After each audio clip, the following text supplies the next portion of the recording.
Tonight, the 2.5% health and safety levy takes effect today, even though St. Lucian consumers remain none the wiser on the specifics of the new tax. The Consumer Affairs Department welcomes the zero-rated VAT initiative on building materials. And one man of V4 is fatally shot, raising public concerns about a resurgence of deadly gun violence there. This is the Hot 7 Nightly News with Daniela Edwin. Good evening. It is Wednesday, August 2nd, 2023. I am Daniela Edwin. Welcome to the Hot 7 TV Nightly News. We are on Flow Channel 117, Kiss FM, the Caribbean Hot FM mobile app, and the Caribbean Hot 7 TV Facebook page. Not forgetting those of you using the Hot 7 plug and play antenna. Thank you for joining us. Minister for Health, Honorable Moses Jean-Baptiste, has cleared the air on some of the benefits that the 2.5% health and security levy will seek to achieve. According to the minister, the government has initiated a targeted approach to utilize the funds for the development of the country's health sector. Queen Sajist brings us the details in the following report. With the implementation of the 2.5% health and security levy on Wednesday, August 2nd, several St. Lucians have questioned what the funds will be utilized for. Due to the pinch expected to be felt by locals at the sales counter, many wonder whether or not the additional taxation is justified. To raise public awareness, government officials have touted the benefits expected to be realized through the collection of funds. At a recent sitting of Parliament, Honorable Moses Jean-Baptiste listed a series of projects that the government intends to accomplish with the funds collected from the levy. The projects represent a push by the state to develop the nation's health sector through the development of infrastructure and human capital. We are going to spend $4.5 million for the employment of Cuban nationals to augment the nation's pool of medical professionals. $4.5 million. Mr. Speaker, we are going to spend $1.835 million under a new project, which is the Universal Healthcare Project for maternal and child care services. That's the levy. We are going to use money for that. We are going to need $247,400 to spend as part of the St. Jude Reconstruction Project in terms of consultancy services for certain services which we have spoken about, whether it be architectural services and others. One of the major projects that the government will seek to accomplish with the money will be the exodus of patients and equipment from the George Odlum Stadium to the new St. Jude Hospital location when it's completed. There have been several structural and technical issues with the hospital's current location, which should be mended with relocation. According to Jean-Baptiste, the government's foresight to plan for the migration even before the location is completed signals positive intent. We are going to spend $75,255 to assist in the development of our policy and program for older persons in St. Lucia. We are going to spend $150,000 for the transitioning program for the St. Jude Hospital. So you see, we know exactly what we're doing. So when people tell you somebody take out a tractor from a site, we are spending money for the transition. We are already planning to get not 11 million. We are already planning with the professionals at the St. Jude Hospital, and they have promised me that they are going to reach out to the doctors and the nurses and all the professionals who moved Victoria Hospital to the OKE Hospital during COVID, because we have the experience here in St. Lucia. Further funds are expected to be used for the development of the Castries Urban Polyclinic and other wellness centers on island. Only time will tell what the true impact of the levy will be on the healthcare system as St. Lucians find ways to cope with the adjusted prices. Reporting for the Hot 7 TV News, I am Queen Sajist. With the reduction of VAT on selected items being implemented on August 2nd, the Consumer Affairs Department has commended this latest policy shift by the state.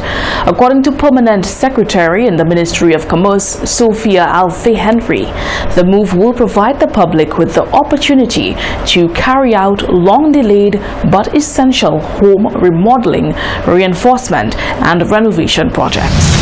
August 2nd, 2023 marks the start of a 2-year 12.5% VAT reduction on selected items. This implementation is expected to allow consumers to have easier access to selected building materials, female sanitary products, and solar PV systems. The move has attracted commendation from several commercial leaders, inclusive of the Consumer Affairs Department. According to Permanent Secretary in the Ministry of Commerce, Sophia Alfie Henry, the CAD welcomes the change in policy. The Consumer Affairs Department welcomes the decision of the Government of St. Lucia to zero-rate the value-added tax on select building materials such as plywood, lumber, cement, steel, galvanized, solar photovoltaic systems, and the installation of PV systems, as well as hygiene products including sanitary towels, tampons, napkins, and similar articles of any materials.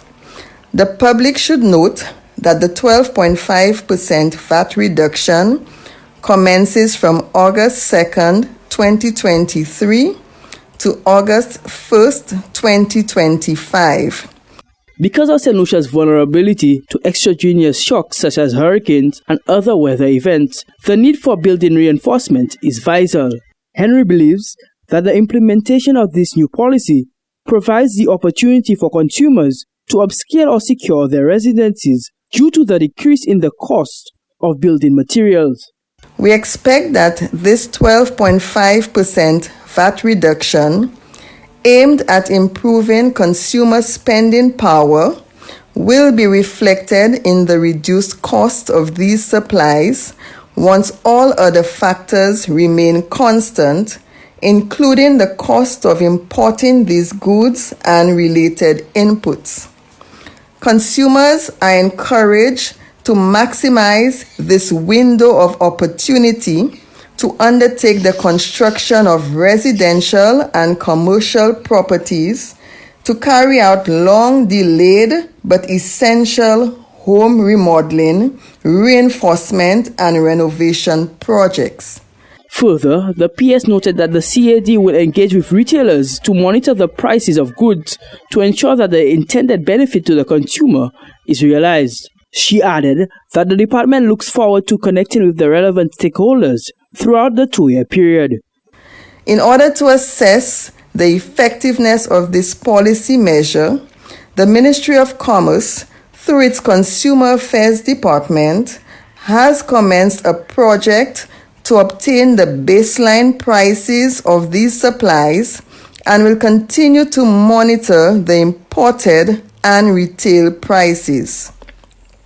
We take this opportunity to thank the importers, distributors, and retailers of these supplies for their cooperation to date and look forward to their continued support.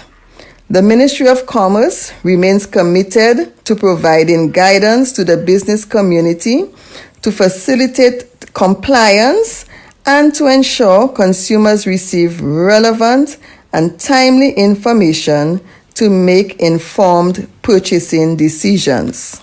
Reporting for the Hot 7 TV News, I am Quinn Segis. On Tuesday, August 1st, 2023, officers of the V4 police station received a report of a shooting at Bruceville, V4. On arrival, officers observed the body of 21-year-old Marvin Joseph of Belvedere Street, V4, with multiple gunshot wounds about his body. He was transported to the St. Jude Hospital via ambulance and was later pronounced dead by a medical practitioner. A post-mortem examination is scheduled for a later date.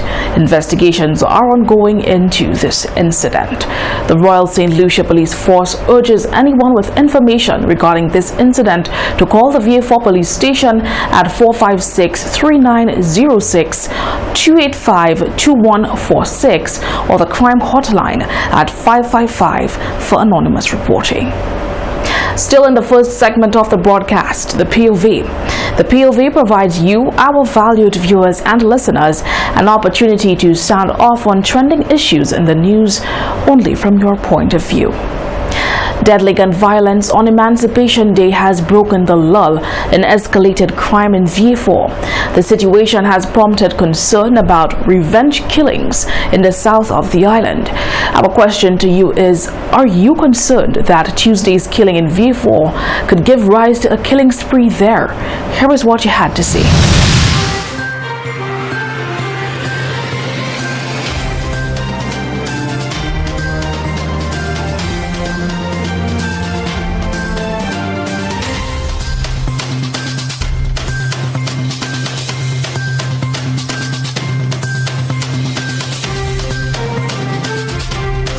I don't think that killings are just confined to VA4 or one place. It is something that is spread throughout the nation, and I don't think we can say with certainty that one crime can trigger more in one area. The killing will never stop.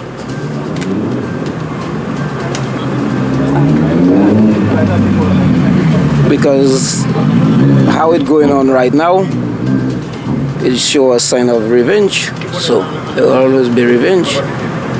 So there will always be killing. There's no work in VA4, so as long as there's no work in VA4, that's what you're going to get. You will get these things. That's just how it is. Because as long as people have work to do, they're occupied. But if you have nothing to do, obviously this crime is going to happen. Well, I guess if it's a gang, something with gang that going on there, obviously, never tell. I hope not. But if it start, trust me, probably it will continue. I hope not. I don't even know what to say about that. Maybe it's a sign again. If it's another sign for them to start all over again. Anytime if it start, it start. So just wait for the finishing.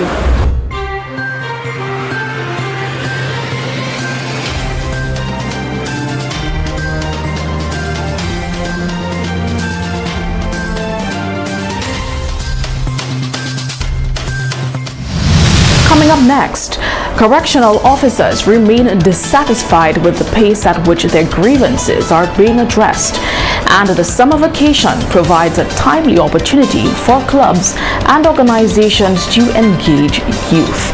Stay with the broadcast. We'll have the details to these stories and so much more right after the break.